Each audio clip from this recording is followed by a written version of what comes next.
Now,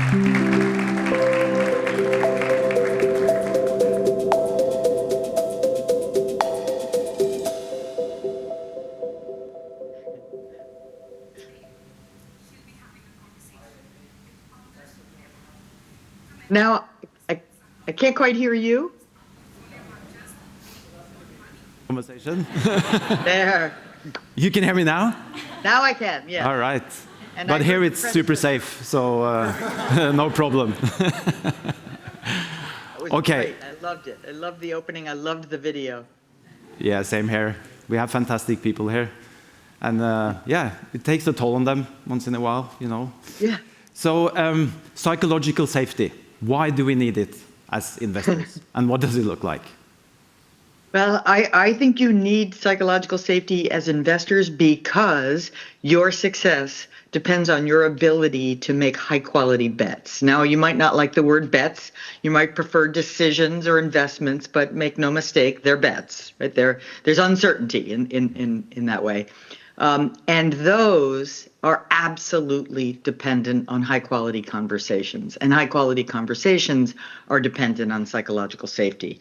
They require that people lean in and say the uncomfortable truths. When they raise an idea, they raise a concern, they raise a dissenting view, and the conversation includes sort of questions and answers and makes thoughtful progress toward an uncertain resolution, right? But one that people feel is high enough quality to go forward, right? So what does it look like? It looks like a sense of permission for candor. It does not look comfortable. You know, in fact, it probably looks a little uncomfortable because it's not natural and normal to lean in with the thoughts you have that you're not absolutely sure are right or helpful. Yeah, so the obvious question is also when it becomes kind of unsafe, it becomes unsafe once in a while, anytime. But when it becomes like chronically unsafe, what do we do? Any advice to the audience here? Yeah, I mean, because when it becomes chronically unsafe, what you end up with, which by the way is invisible, and I think it's really important, you know, to recognize the asymmetry here, because you can hear when people speak up, you cannot hear when they hold back. You just don't know that there actually is something in their heads that they're not sharing. So in a sense, as a leader, you have to assume that it may be happening and that it may put you at risk and the quality of the work at risk. So I think what the place to start is just, and it may seem, you know, old or redundant, but keep reminding people of the nature of the work you're doing, that the work you're doing necessarily includes uncertainty, right? It necessarily benefits from diverse perspectives or backgrounds that, you know, that have a different angle on the situation. And so why does that matter? Because when you are reminding people of the uncertainty and what's at stake, you're setting a kind of intellectual rationale for why it actually makes sense that you do care about their voice. So you actually focus on the why we need it. So the drivers, not so talking too much about psychological safety might actually backfire a bit. No. In fact, in some ways, if I had my druthers, I'd recommend don't talk about it at all. Just talk about what does a high quality conversation look like? How does it include people, you know, really taking those risks to share their thoughts and being willing to listen intently in the moments when they're not speaking, right? So that together we are making progress toward the best possible decision we can make. All right, so this psychological safety goes a bit up and down, so it fluctuates a bit. But how vulnerable is it really from your perspective? Maybe that's a bit too global question. Yeah. I mean, this is sort of the problem, is that it's actually quite vulnerable. And I think there's two asymmetries that people need to internalize and sort of intellectually and maybe emotionally as well. And one is what I call the risk-reward calculus, right? And that's imagine a moment where you are weighing, maybe not entirely consciously, but you're weighing whether or not to speak up about something, to share a thought, a view, And in that moment, if you were to speak, who gains? Well, the team, the organization, if you will. How confident are you that your voice will produce a gain? Not very. And when will that gain occur? Well, sometime down the road. Now, if you, because you're not quite sure, stay silent, who gains? You do, right? You stay safe and comfortable for another minute. When does that gain happen? Immediately. How confident are you that your silence won't produce a bad outcome? 100%. So that's a pretty profound asymmetry. When you think about it, you realize that leaders actually have to go on a treasure hunt, because otherwise the risk reward calculus will get you every time. And I think the other is the asymmetry between the good and bad exchanges, right? So if I have and maybe it happens rarely, but if I have a bad reaction to my taking a risk and speaking up, and someone is dismissive or judgmental, or even downright humiliates me, I will not try again for quite some time. Whereas if I have a good response, it won't sort of preclude me from trying again, but it doesn't necessarily make it that much easier. It just doesn't make it harder, right? So again, the degree to which I'm willing to try again goes vastly down if I have, one humiliating moment. And so given those sort of asymmetries, you have to sort of, I guess I'm just answering your question wholeheartedly, which is you are vulnerable. Yeah, makes sense. I think we all can relate to that as well. So one misunderstanding or what we ended up realizing sometimes is that people, when we talk a bit about psychological safety, we have to open the box a bit and then we talk about it.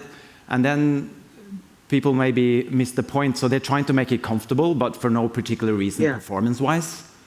So you get points for making it safe, but you forget to draw the link between that. What's your advice for those misunderstandings? Yeah. I mean, I think my advice is to come to that constant sort of appreciation of the knowledge-intensive, really intellectual work that you do.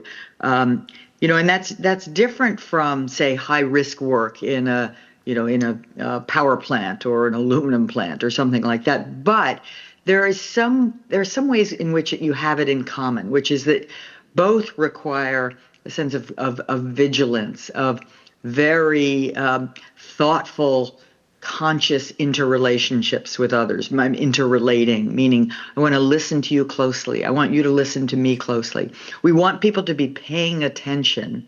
And it doesn't mean you have to be, completely on all the time. There are breaks, of course, and we want people to, leave at the end of the day, go for a run, whatever works for you. But that sense of awareness that the knowledge-intensive and intellectual work you do requires a kind of alertness and an engagement to do it well.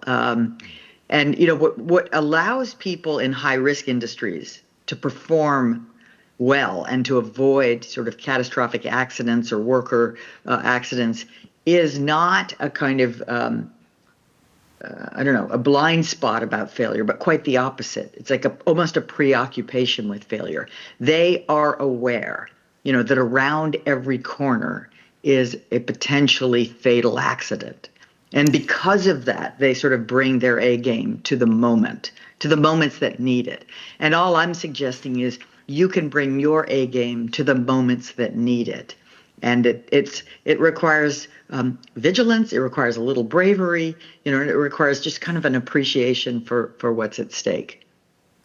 All right, thanks for sharing that. Isn't it interesting? Us nerding about, on the psychological safety part. So guess what? Yeah. Amy has written this great book. I just finished it. The Right Kind of Wrongs is the name. It's a book about failures. Way great fun. What fun! So you separate. So I think sometimes having a language around failures and doing things wrong is like digging or have some more precision to it. And you have an interesting separation between basic, complex, and intelligent failures. Can you clarify a bit? Sure. So a basic failure is a failure that occurs in familiar territory, usually because of human error. Just a single dumb mistake leads to a basic failure. For instance, in 2021, a Citibank employee accidentally checked the wrong box in an online form and accidentally transferred $900 million to a group of lenders, right? Oh. And then later, a judge made a controversial ruling that did not allow Citibank to reclaim those funds. Right? So that was a single human error, maybe not paying attention, maybe not well trained, I don't know, that led to a failure that we would all consider fairly sizable that was nonetheless basic. So basic doesn't mean small or big. It's a basic failure when you forget to charge your phone and, miss a meeting, whatever. But some of them are big, some of them are small. Basic. Complex failures are ones with the perfect storms. They're the failures that inevitably happen in relatively familiar territory when a handful of small deviations from best practice come together in just the wrong way to create a failure. A supply chain breakdown in a global pandemic, for instance. Again, complex failures can be small or large, but what's different is that any one of those factors on its own, those small deviations, wouldn't produce a failure. It was the perfect storm, the way they came together. Neither basic nor complex failures are worthy of celebration. Right? They're not useful. Like when we're at our best, we can prevent them. Some of them will slip through. I understand that. And that's okay. We're human.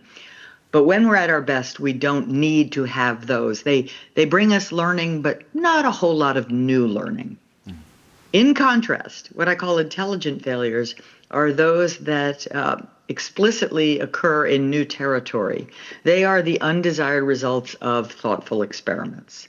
So for a failure to be intelligent, we must not yet have the knowledge we need to get the result we want. So it's new territory. Much of your work is in new territory by definition. Yeah. It's in pursuit of a goal, whether that's making money or mastering a skill or making a scientific discovery. You have a goal. Number 3, it is hypothesis driven. You've taken the time to figure out what we know, what we don't know, and you've made a good bet. And then finally, for a failure to be intelligent, it should not be any larger than necessary to get the new knowledge. Right? So this is what scientists do every day. But I would argue in your business, you are doing this as well. Athletes also do this. Yeah, right? I think they're we do. You're trying to get into new territory. You're stretching, and it doesn't always work. Yeah. So new territory, we need to take risk, and we should celebrate it. Because we don't know. And then, it's hard to. Yeah. You have to train yourself to say, okay, that was disappointing, and it's still valuable. Right? Yeah. It brings us something we did not know before. Yeah, and old territory. So we're all human beings. We had some errors, small today. Things happen. We should get them out in the open so we can identify them, learn from them, and maybe, who knows, we might even prevent them next time. But yes, exactly. Yeah. So that's useful. Just before we run out of time here, Amy. So we see that in this marathon sport, you become world champions of committing mistakes or doing something wrong, and so you want to focus on the wins, right? But I can see it takes a toll on quite a few people. Any advice? I suppose this is my job, but any advice? Yeah. How can people travel light but still remain their heart? Because we're long term. We want people to last. Be 150 years. Part of it is having a more, training yourself to have a more rational response to the disappointments. I think we have a natural response that's quite emotional, and we believe, at some level we believe, well, that shouldn't have happened, and it exhausts us in a way to think that way. And when we learn to master the pause, just insert that space between the stimulus and our response, we can then think more rationally about the situation. Okay, that's disappointing. And what do we learn from it? What actually happened? And how do we use it to go forward? It's almost a relentless forward focus. We care about the past because the past is full of learnings, but our focus is on the future. And what do we do with all that valuable learning? That's good advice. I just have an afterburner. I need to ask you, Amy. This psychological safety really strike the chord. Researchers, applied practitioners, organizations have used it to become better. Where are the herds going in social sciences now, do you think? You know, I don't really know. It seems to me all anyone can talk about is AI. So maybe it's AI nudges that help us master the pause, that help us, sort of be brave, be more rational. I don't know, but we'll have to just wait and see. This was great, Amy. Thanks for joining us. Bye. Thanks for having me. Thank you.